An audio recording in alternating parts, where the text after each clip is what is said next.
Hi everyone and welcome to part 9 of this video tutorials.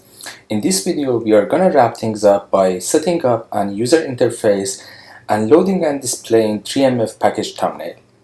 So the first thing that I've done is to download the latest IMGui library from GitHub repo, since there has been some new fixes that went into this library.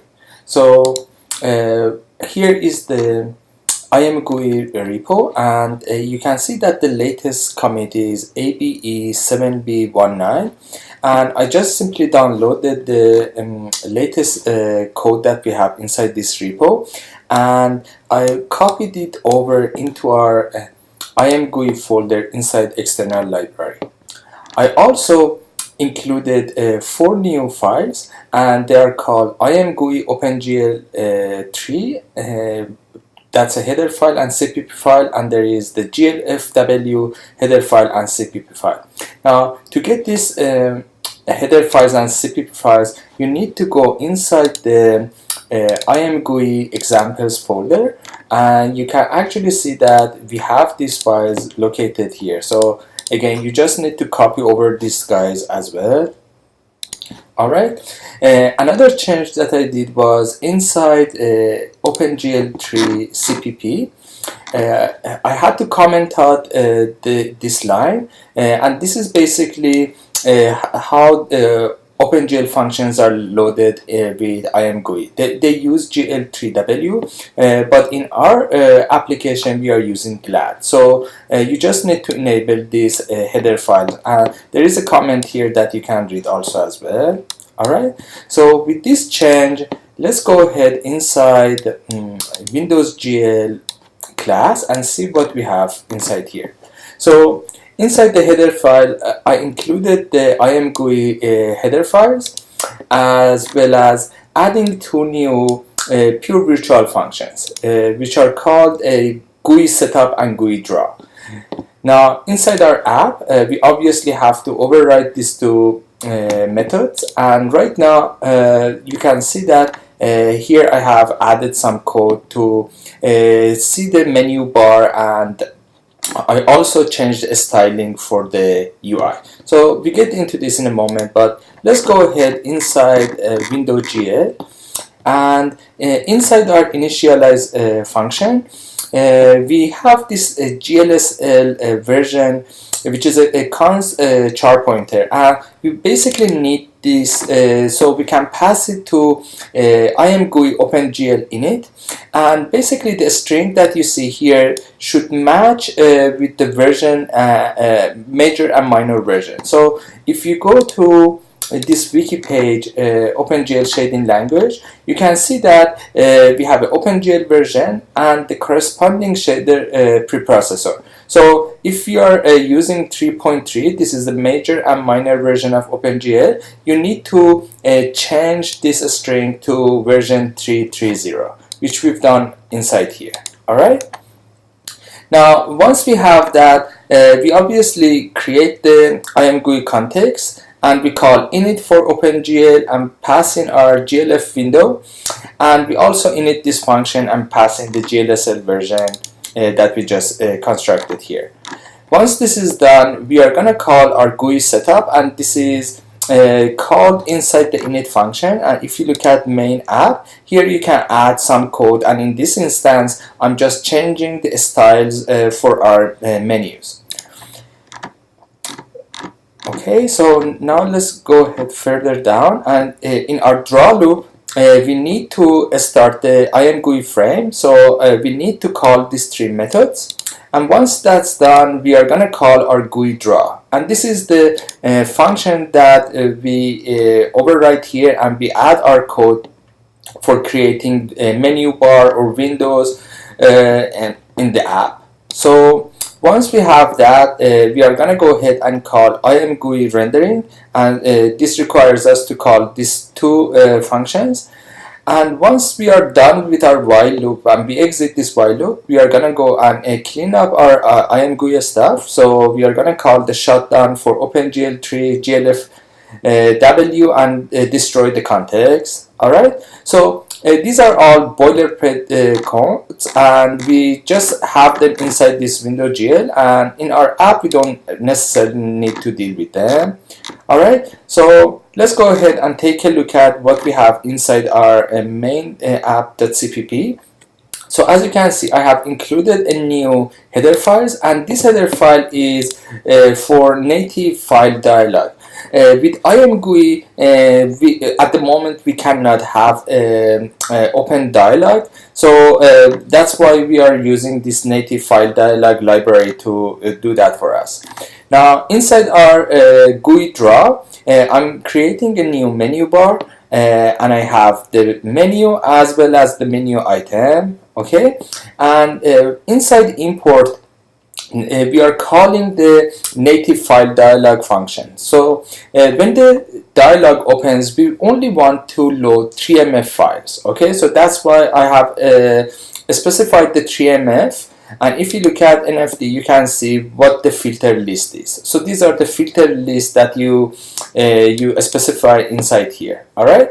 Now, if the result is okay, so if we are able to open up the file that we want and everything is okay, we are going to go ahead and create the string name for this, and it's going to be a W string, and we just pass that to our model 3MF. Okay, now once we are done with this, we exit the menu bar, and then we are going to create a new window. So this window, we use it for basically debugging, and at the moment this window is going to show the vertex count and triangle count. Okay, we also need to do this check right here, because if for some reason we were not able to load our model 3MF, or we cancel the open dialog, we want to make sure that this object is valid to start with. I'm also doing the same thing, so let me just remove this since we don't need this anymore. And I'm also doing the same check inside our draw.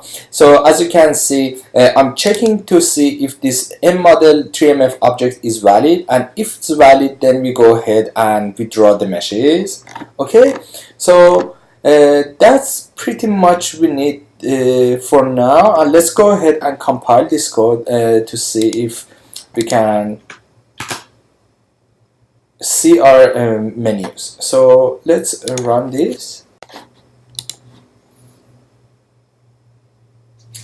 Great. So as you can see, we now have a menu bar up here, and we also have a new menu item called import. So let me go ahead and click on import, and this opens up the file dialog. So let's go ahead and load our keychain.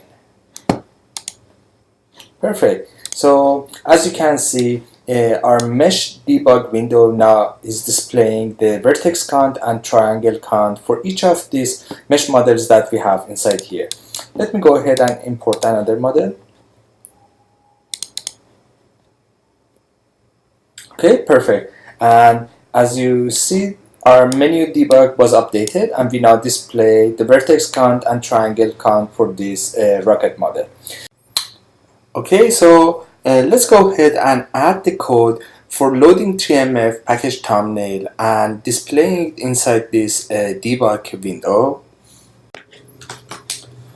Alright, so here inside import 3MF class, we now have a new class called texture2d and a new pointer called ptexture, which is a shared pointer, and I'll get into this texture2d in a moment. Our class is also returning a package icon, and this is the type of ptexture that is returned, and we also have this member variable called mPackageIcon. Now inside our CPP class, I added a new header file called nmr model attachment, and if you go all the way down inside read data function, you can see that we can access to package thumbnail by first getting the package thumbnail. So you need to actually get a p model attachment pointer. Okay, and once you have that, if indeed our 3mf package file comes with the attachment, we now go ahead and reading the image or reading the thumbnail data from memory. And once we have this data in memory, I can go ahead and basically fill out our pixel buffer, which is simply a vector of unsigned char. Okay, so I'm actually reading the thumbnail data from memory. I'm creating this buffer. I resize it to be the size of thumb stream, and you can call retrieve size since we already know the size in advance. And now once I have that, I can call the read buffer, pass in the buffer that I want to fill in, and in this case this is pixel buffer. Okay, so you pass the pointer to the first element of this buffer, you also pass the retrieve size, and you pass this flag to true. And once you have that, you can basically fill out this container. Okay, now that we have this container filled out with our thumbnail data, I can simply pass this to our package icon, which is a texture 2D. Okay, so let's go ahead and see what the texture 2D is. Alright, so here is our texture 2D class, where we create OpenGL texture that is eventually loaded to GPU, and we use our image data to fill out this texture. So if you look at here, we have two constructors for this class. The first one is using the pixel buffer, and the second one is taking a std string.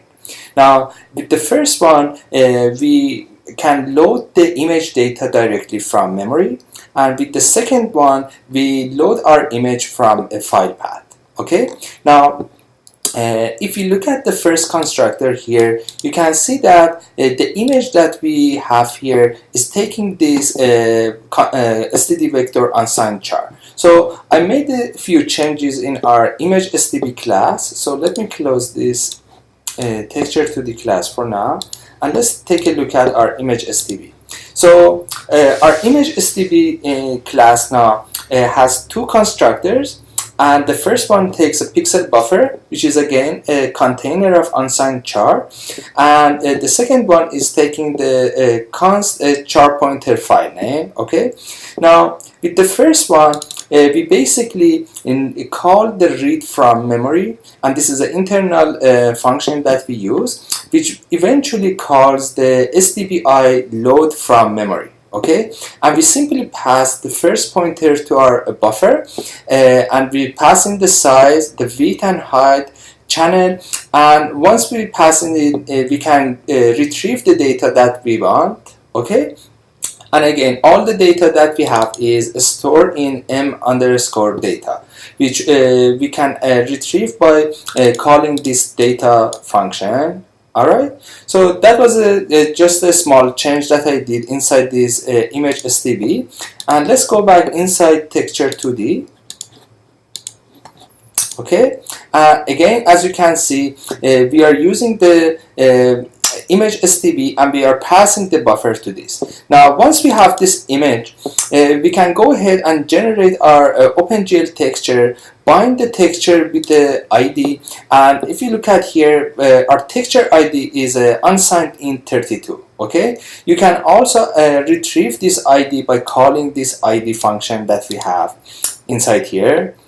Now when it comes to create the texture image 2D, we simply pass in our image width and height, and also the image data that we have. Okay, down here we can also generate mip map, and we can also adjust the filtering the way that we want. For now, I just kept everything simple and just have the regular texture parameters that you always see.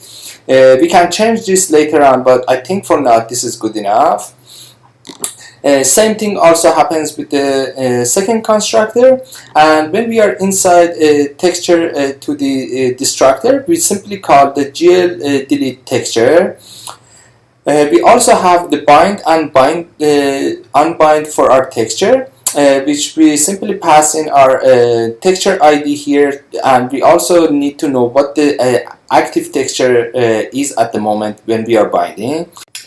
Alright, so let's go ahead inside the main app and take a look at how we display a thumbnail image with IMGui.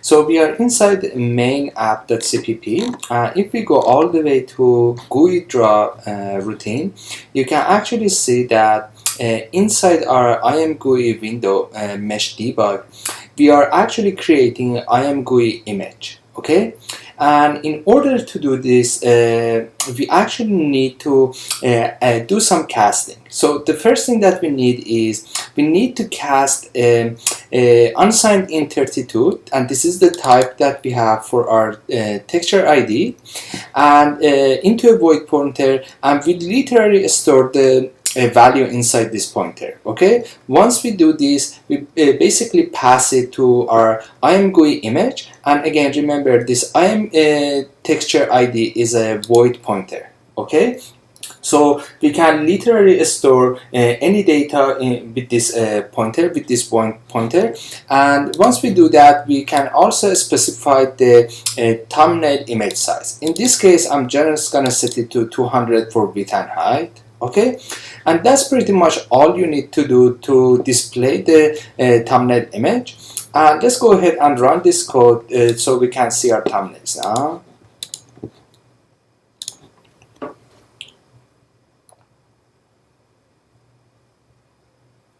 Okay, and let me go ahead and let's load our Griffon statue, for instance. Okay, perfect. So as you can see, we are loading our thumbnail images, and let me go ahead and load a few more. So here is the icon for the keychain, and let's take a look at, for instance, train engine. Okay, perfect. It seems it's working. All right, so there you have it. Before I wrap up this video series, I'm gonna set up a new CMake module for setting up compiler options for release mode, and I'm also gonna add the new timer class. So as you can see, every time right now we are in the debug mode, and we haven't done any release mode. That's why when we are loading some of these models, it takes a little bit to load them. Okay, which makes sense. And let's go ahead and do this change.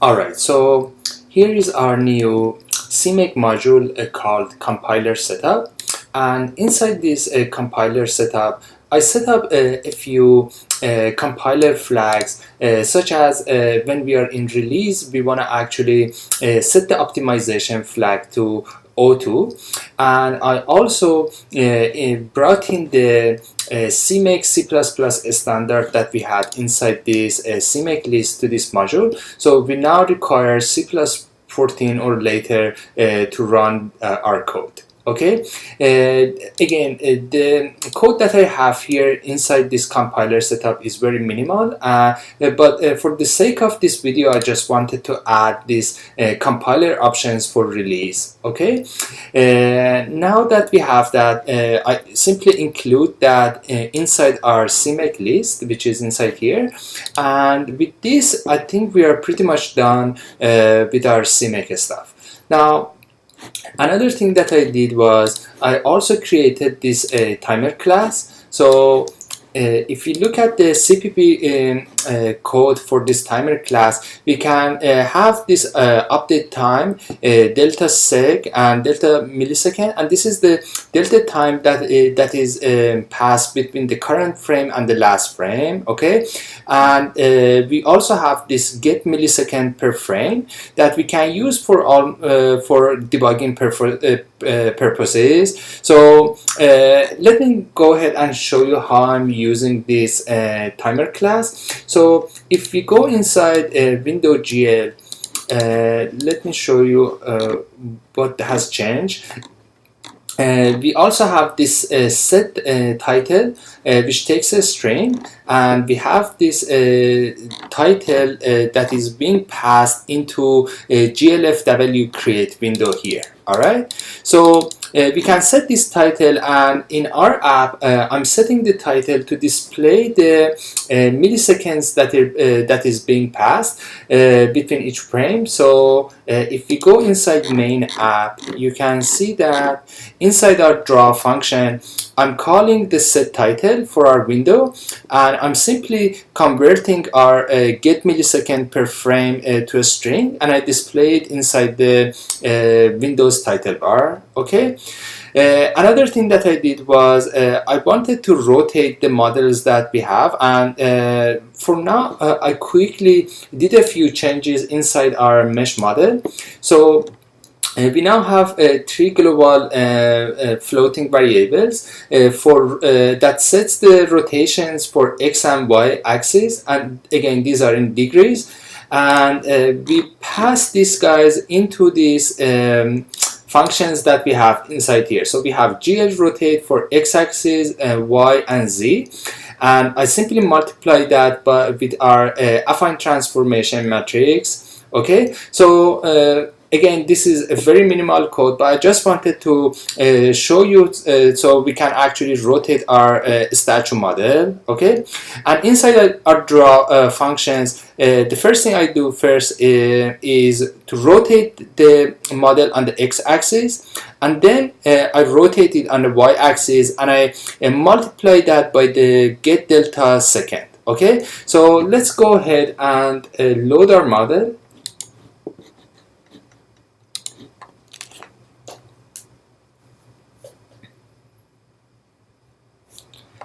And let's go ahead and import this Griffon statue.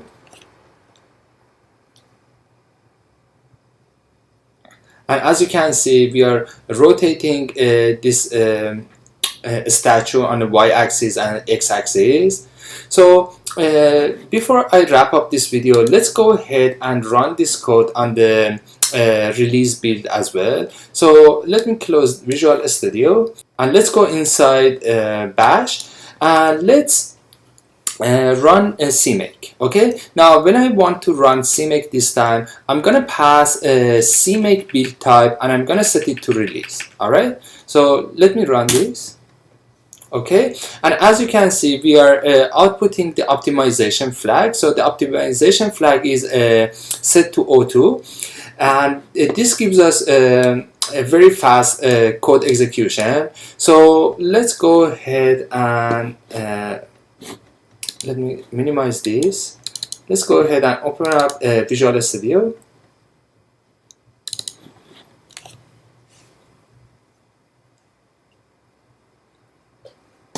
All right, and let's set this to release. Okay, and let's run this code.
Okay, great. So we are now running our app in release mode, and let's go ahead and import, for instance, Griffin statue. And as you can see, we loaded this model very quickly. So if I go ahead and import a train engine, we can see that this model loads instantly. All right, so let me load a few more. Perfect. So that's all I have for this video, and I hope you find these video tutorials useful. I will try to post more related videos in this channel in future, and you can also access the full source code to these videos by going to Explore 3MF repo, which I have provided the link in pretty much every videos that I posted here. So you can go inside github.com, Hamed Sabri, Explore 3MF, and that's where you can access the full source code. Okay, and thanks again for watching.